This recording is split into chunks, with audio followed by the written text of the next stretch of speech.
Roughly half an hour has passed since breakfast, and Frederick is currently lacing up his heavy survival boots.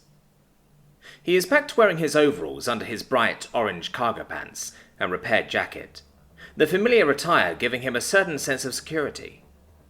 He really didn't like walking around barefooted. It made him feel exposed in a weird kind of way.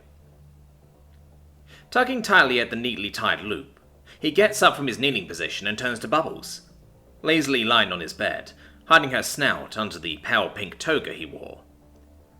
Hey, what are you doing, huh? That bored? He grins at the young alien. She lifts her snout from the soft covers and looks back at him, part of the toga stuck on her head. Not good. She beams back at him, her stubby tail wagging behind. The young beast shakes the toga off and gingerly jumps on the floor, trotting over to her guardian. Good. Outside. Happy. Ah, eager to go explore. He ruffles her head. She bark purrs appreciatively as she leans into his touch, burbling on happily. Me too, sweetie, me too. He smiles and walks over to the coffee table, slinging the now mostly empty backpack onto his shoulder, the former contents currently either spread out on the table or put into some of his pockets. And that's why we're leaving right now then. Come on. The young beast perks up at his words and bounds over to the door, waiting for him. Okay. Frederick trudges over, happy to have his boots again, and is about to grab the doorknob, but he pauses briefly as he remembers a stray thought that crossed his mind at breakfast. Bubbles notices his pause and looks at him, tilting her head curiously. Huh? She purrs questioningly. Is there, He hesitates as he looks at her beady eyes. Forget it. Nothing important. Really? She shoots him a doubtful look.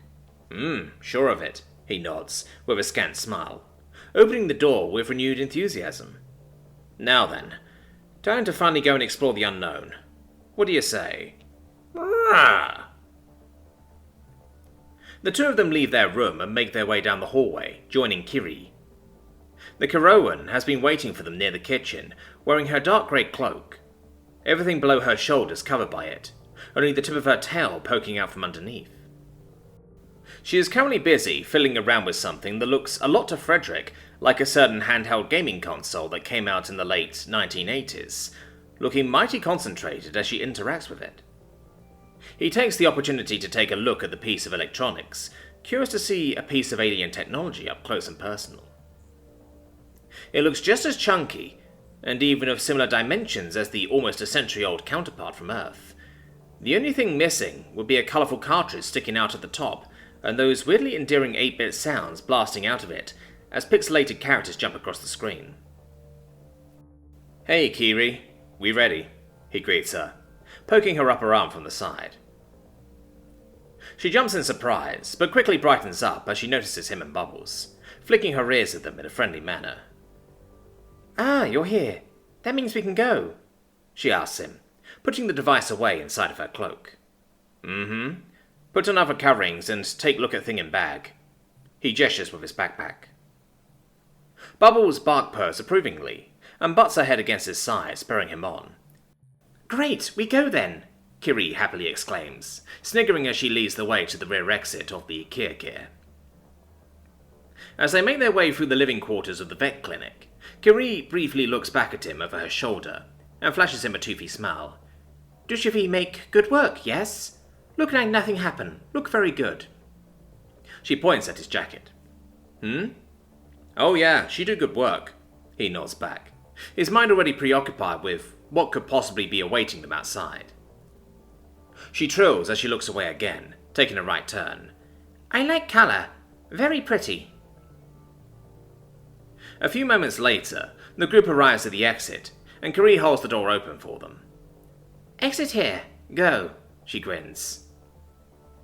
Bubbles takes that as an open invitation to immediately bolt out, and Frederick follows after her, shaking his head with a smile on his face. He thanks Kiri as she closes the door behind her, and calls his little rascal back to him. Bubbles, come back here. The young beast was busy sniffing a small pile of things, and looks up as he calls out to her, happily trotting back to him. "Brah!" she cheers, as she sits down next to Kiri. Frederick briefly considers saying something, but can't bring himself to scold her right now. "Please just don't go running off again." "Okay." "Good girl." He turns to Kiri, and is just about to ask her something when she already starts telling him, "We go buy thing for eat first, then I show you Kavir. Sound good?" "Yeah, sound good." She flicks her ears in assent, and turns to make her way out of the narrow alleyway the three of them are in right now. As they reach the end, she stops in front of them, and turns around to ask him something. "Frederick, can you say Bablas not go to others? I know she very friendly, but they not know. Bad thing happen if other person scared." "Okay, you get that?" he asks her, looking down at her walking beside him. She nods. "Yep, she know now." "Great." Kiri lets out a relieved breath. "Then follow me and see. Careful. People here. Very big, very small. Many different." "Got it." Kiri leads them out into the relatively busy main street, regularly glancing back to make sure they didn't get lost somehow. Frederick follows behind her, Bubbles trotting close next to him, and he is completely overwhelmed at first, because whatever he had imagined earlier, it didn't even come close to the dazzling variety of life they've stepped into. The smells, the sounds, the sheer amount of people around him, each and every one of them seemingly of another species. He feels like a 5-year-old boy in a candy store. Some absolutely tower over him and Kiri, easily 3 meters tall and over. Some are pretty short, barely reaching his waist as they keep to the outside. But most are about 3 to 4 heads taller than him on average, giving him the new sensation of feeling small among giants. It feels a bit wrong, to be honest. Sure, back home his height is nothing to write home about, but his 2 meters are at least average. Not being able to look into someone else's face without straining his neck feels weird and kind of novel to him. Is that what short people feel like? If that's the case, then damn, he muses. As he finishes that thought, an absolute unit of a reptilian passes next to him. "Hot damn," he whispers to himself. "But I recognize their species, I think." He taps Kiri on her shoulder and points at the person in question. "Rauk Kier?" She briefly looks over at them and nods back at him. Rauk Kier, worker." "Worker?" "Rauk Kier different than us.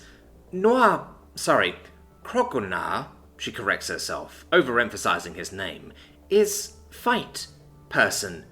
Dushavi is think person, and they are work person." Stars. Saying his full name feels weird, she thinks to herself. "Wait, they do thing because made to do thing?" Frederick asks her, and she nods. "Yes, when life start for them already decide. Word is cast." "Cast? I think we have similar word back at home," he muses, catching her looking at him weirdly. "Ah, no, not sound of word similar, but meaning," he specifies. "Ah, okay." "That mean Raukir have many? Cast?" he prods. She briefly thinks on it and swiftly dodges a smallish mammalian that almost ran into her. "I think Raukir have 6 different caste," she answers. "But asking them not good thing. Rude. Okay if they say to you, but not ask." "Oh, okay. Gotta remind myself not to do that then." She grins and playfully tours around mid-stride, facing away from him again, as she continues to lead the way. On their way to get something to eat, or buy something for later, he is not so sure about that yet, but his bet is on buy for later. He spots dozens of different species, quickly recognizing some here and there, as he starts to get a feel for it. What shocked him most, but shouldn't have in hindsight, is that not all of the galaxy's people are bipedal. Most are, that at least is true, but a surprising amount is either quadrupedal or even something more exotic than that. He doesn't know why it surprised him so much, to be honest. Bubbles is walking on 4 legs as well, after all. But somewhere deep down in his brain, a tiny little gremlin sits on a bar stool, drunken on cheap booze, and it tells him that 2 legs equals being smart. And it knows that it's right. It has been a weird few minutes to sum it up in a few words. Fundamental truths that he didn't know were hidden in his subconscious to begin with are constantly being challenged left and right. Bubbles seems just as overwhelmed as himself by the looks of it. The young beast has taken to softly pressing her flank against his hip as they walk, her stubby tail tensely standing up.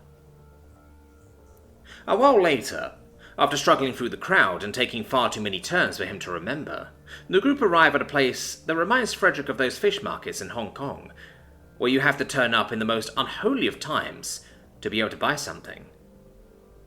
Merchants call out, urging people to buy their wares. Animal calls echo throughout the oddly cyberpunk-esque looking market, and an indescribable smell permeates the area. "We arrive," Kiri tells him. "Here we buy food."